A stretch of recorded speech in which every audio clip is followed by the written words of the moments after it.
Boimal interview, take 5. You mentioned that your wife wanted you to stay home more. No, but the kids got bigger. And well, let's first go back a little bit. Yeah. You arrived here with one child, and his name was? Itchy. Itchy. Yes. And then you had more children here. Let's name those children. Sammy, Shia, Sammy. And? Feige, Fanny. Okay. Did you name your children after family members? After family, all after family. My father's name. In Sammy is my uncle's name. In Feige being my mother's name. Yeah, family. She also goes the family name. Yeah. Okay. So, and then at that point you had 3 children and you were working in Long Island. Long Island. And and your family was living on the Lower East Side? Yeah, Columbia Street. So what did you do? Then after, anyway, we finished this job, the houses. So my boss built a big apartment in Great Neck. It was a 60 families, big apartment. This job was not too far because I used to take the railroad, 34th Street, or from Flushing. And I went right to Great Neck. In that building that was near the station. I have to walk right where I could see it there. So I worked there about 2 years, big apartment house. So it was a good job because I worked Saturday, Sunday. I slept, I clean it, put a piece of wood here. So I worked there maybe about 2 years. Then after, when people started moving in, told me, I put a shelf over here, help me here. So I make extra money.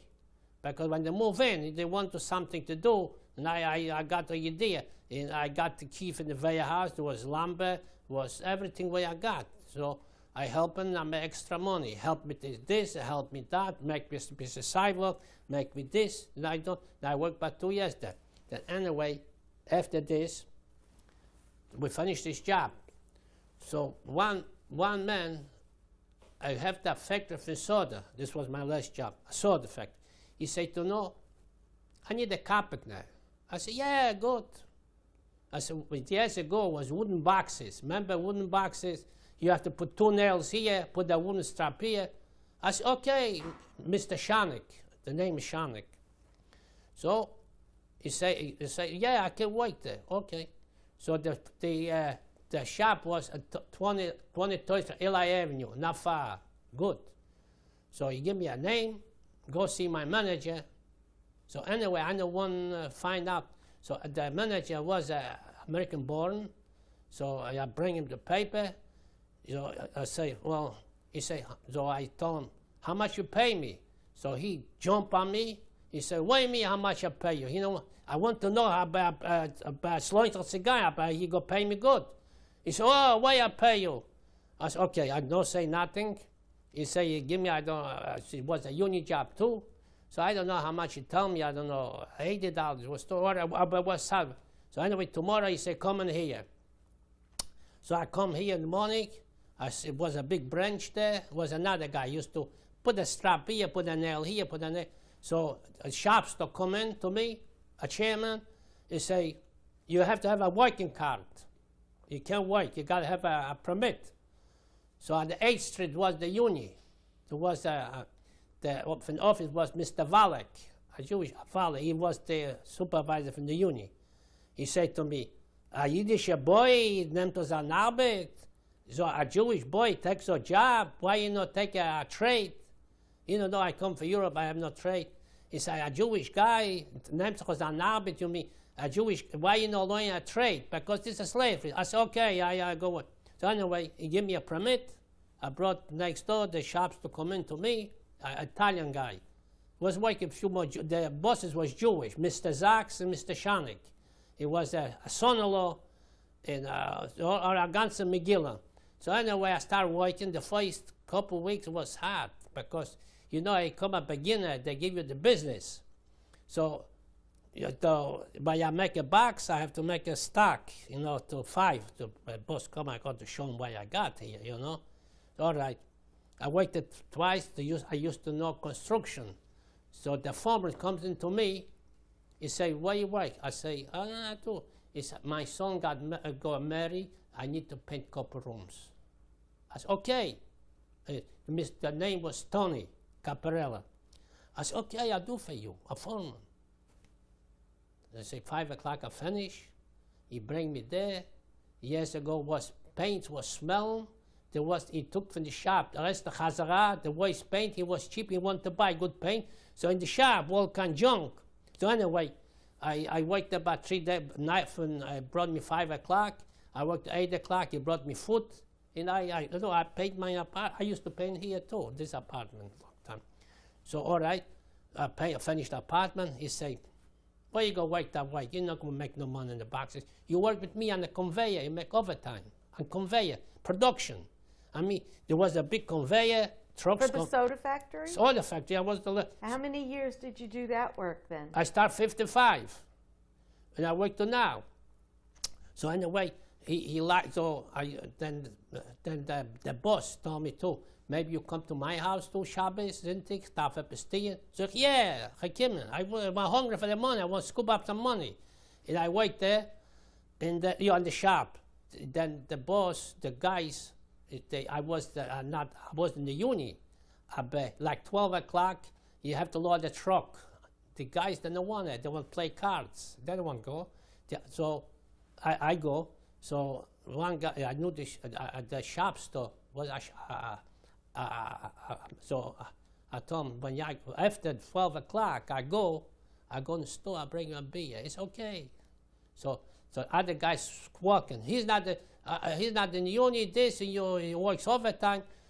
So he said, no worry about it, work. Then the one works. So like 12 o'clock on my truck, you have to load up, you have to go out. And then I became good friends with all the guys, and the boss liked me. Then after my boss passed away, all the 2 bosses, the 2 son-in-law took over. And when there was a small shop. The 2 son-in-law took over. They say they don't want small business. They want big business, warehouse, trailer load. The boss say, today you buy 2 cases, you give me cash. Tomorrow this guy go buy, give me 5, give me cash. And the son-in-law say, nah, we don't want it, we want trailer loads. So when you brought a trailer load, like big trailer, so the owner I not pay you. He say, well, for this trailer I not pay, I pay for the next trailer. I pay you for the next trailer. Then they went bankruptcy. So after I went to took over Canada Dry, another place, took over the shop, and I worked to now. I retired about 3 years. Oh. It was a good shop, and I get good pension. I get about $1,200 from the uni, and I got about $1,100 from the Social Security, and I make a good living. But now, what's good to living? Anything I work, my son passed away. He would be a surgeon. I got ambition. He could be a captain. Was a nice guy. In the police, he was a policeman? Policeman, he was a surgeon. Which son? He was the 7th prison. Now he was in the 9th.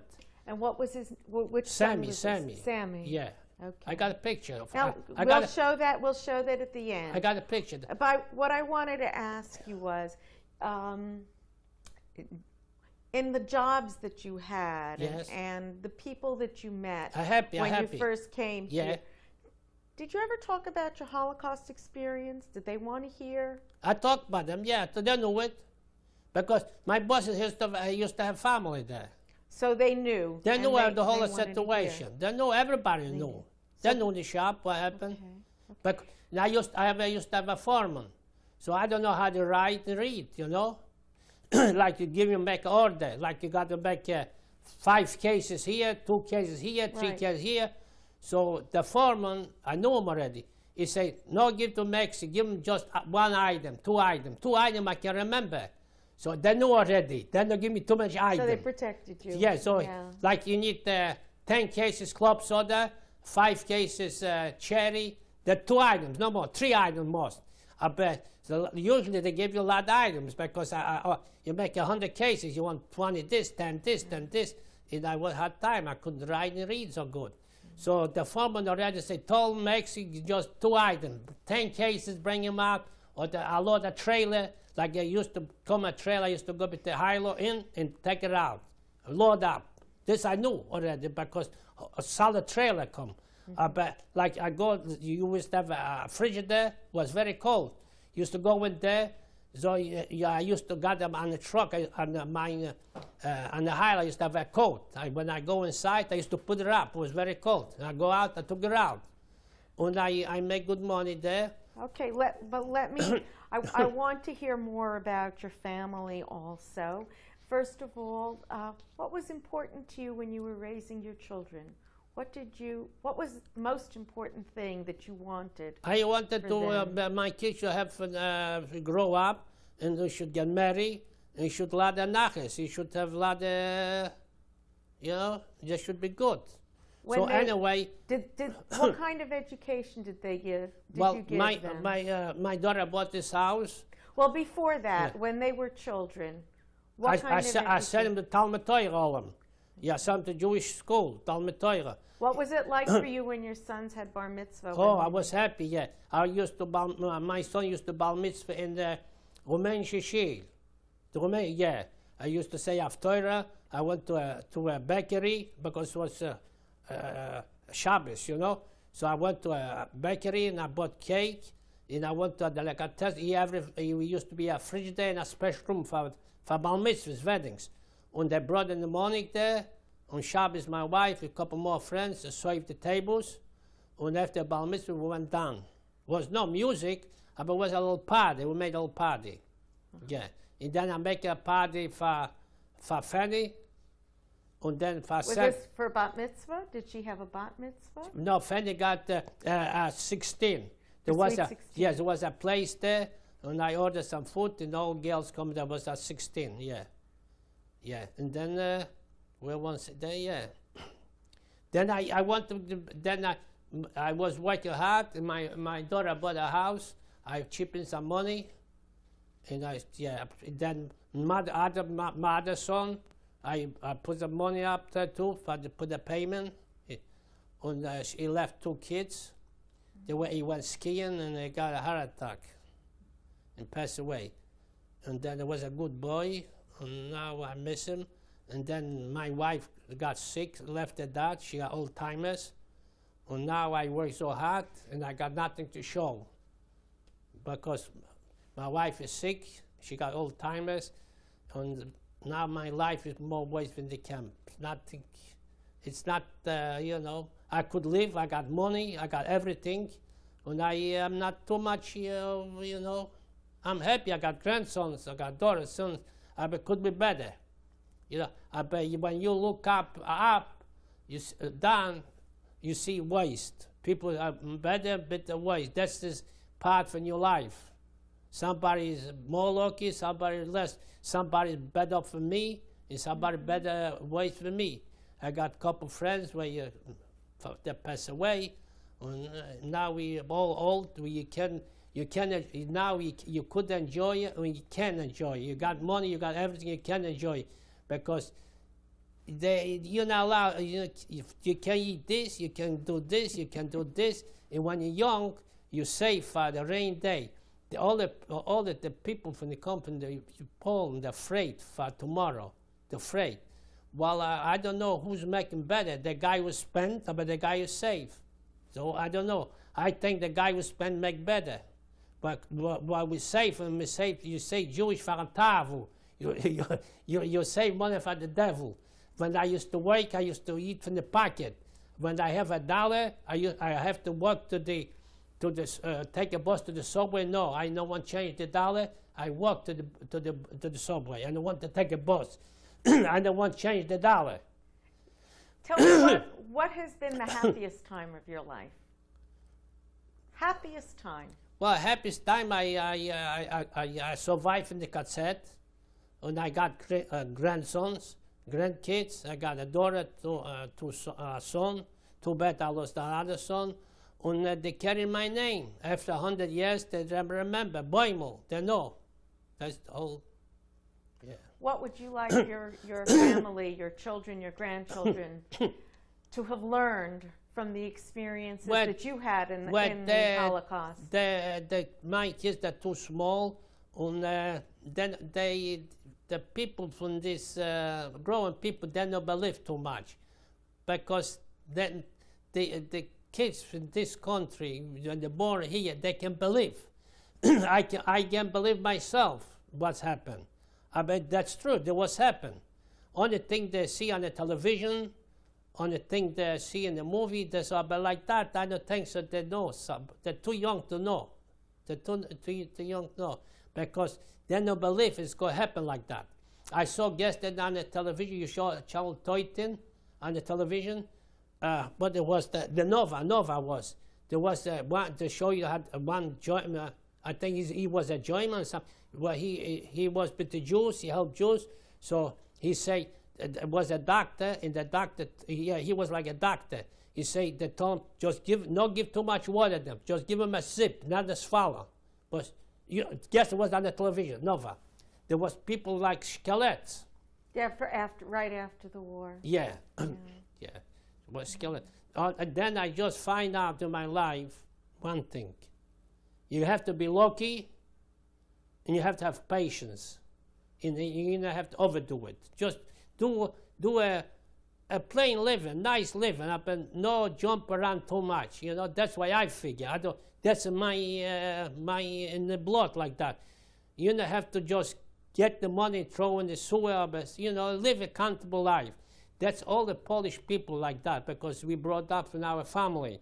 The family used to be like that. So it's in the blood like this. We are afraid to spend the money. We just worry for tomorrow, But I think in this country you don't have to worry for tomorrow, because you could live like a king. You collect Social Security. You don't have no Social Security. You go under live. You can collect stamps. You don't have to worry. I think this is already in the body. You have to save. Thank you. That's right, I'm wrong. You're right.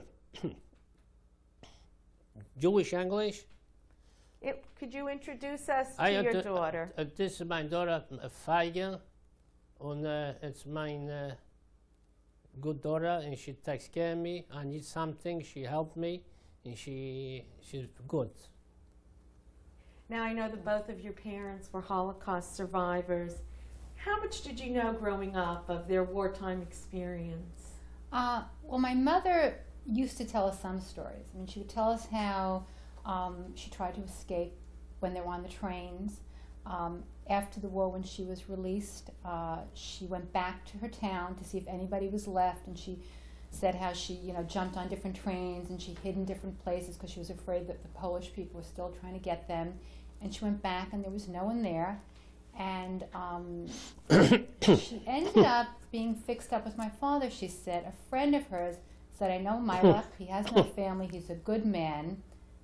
And basically it was a fix-up, and the impression she gave me is that was the way a lot of families got together, is they realized they had nothing left and they had to meet someone and really start again as soon as possible. And my father didn't talk about it that much, and maybe because he was always working, I really didn't spend as much time with him. In our household, my father's job, he felt, was to be the provider and to make the money. And my mother spent every day of her life trying to give us everything she didn't have, every experience. It's funny, when I was 16, my now husband, who was my boyfriend, wanted to go to Puerto Rico. He was a little older. And I asked my mother, and she said, I'm nervous about you going, but I want you to experience things that I never experienced. And she let me go, which is like unbelievable. And I feel that I'm privileged in that I was always, my mother was concerned about letting me have a childhood.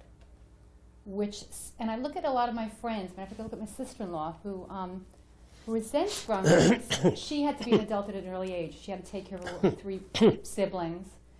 And I just feel very fortunate. I feel fortunate. The difficult thing about being the child of a survivor is, for some of us, is that you realize how much pain they've been through, and so you don't want to give them any more pain, so you either behave the way they want or do what you want, but make sure they don't know. Like, you never, the expression now is in your face. Kids say you're in your face. But I would never do that. I mean, I would go out of my way to make sure that my mother and my father didn't suffer by what I was doing.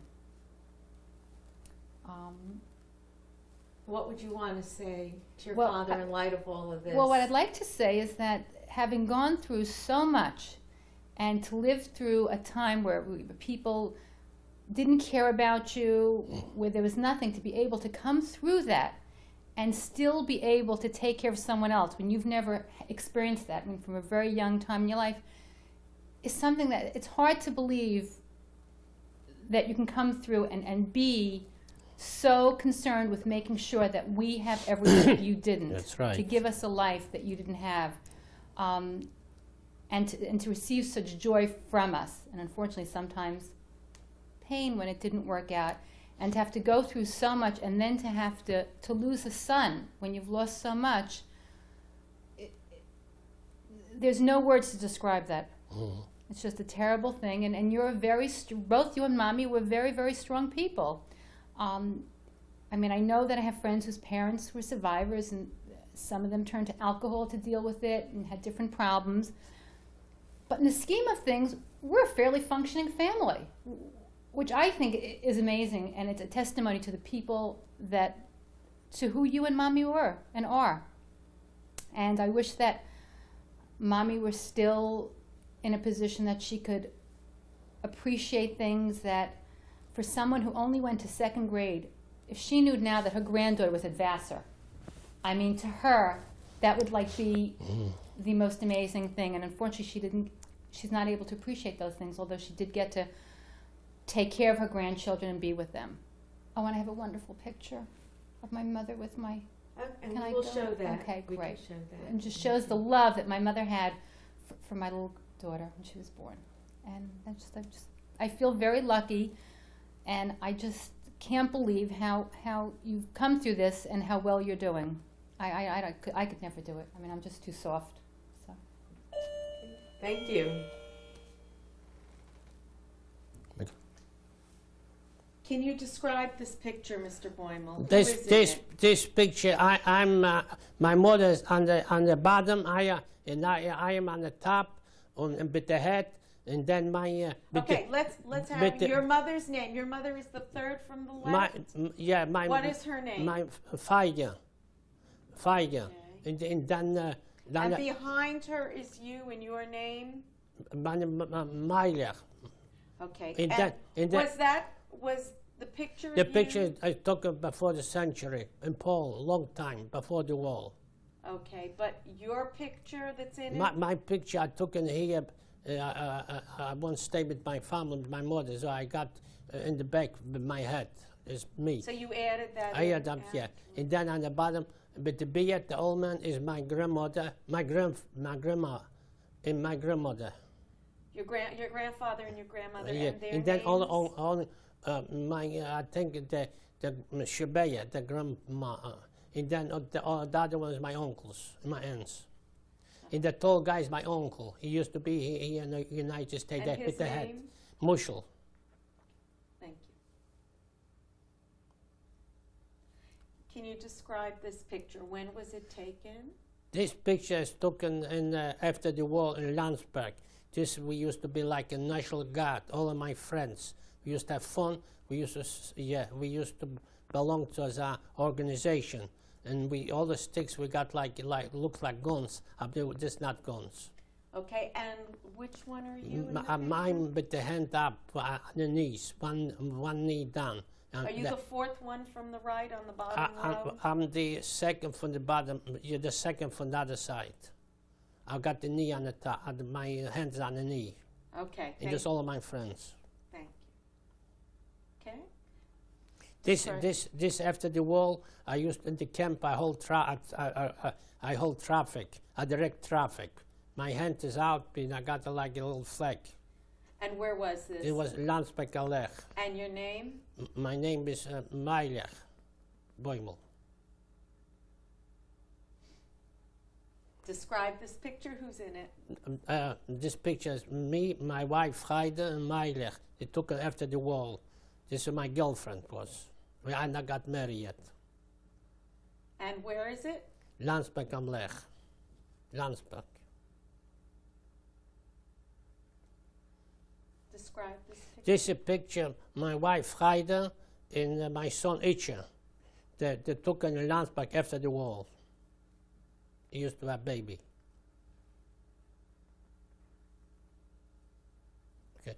This is my wife Haida, and this is my son Sammy. He graduated in a police academy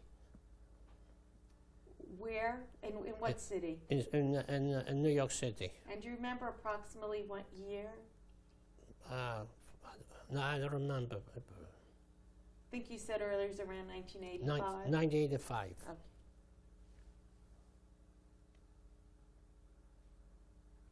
This is my all my family.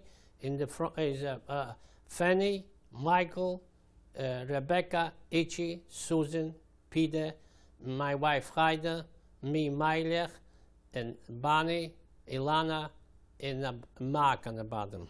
It's the picture took in New Jersey, a bar mitzvah. And when was it? How many? About 1995? 1995. Okay, thank you.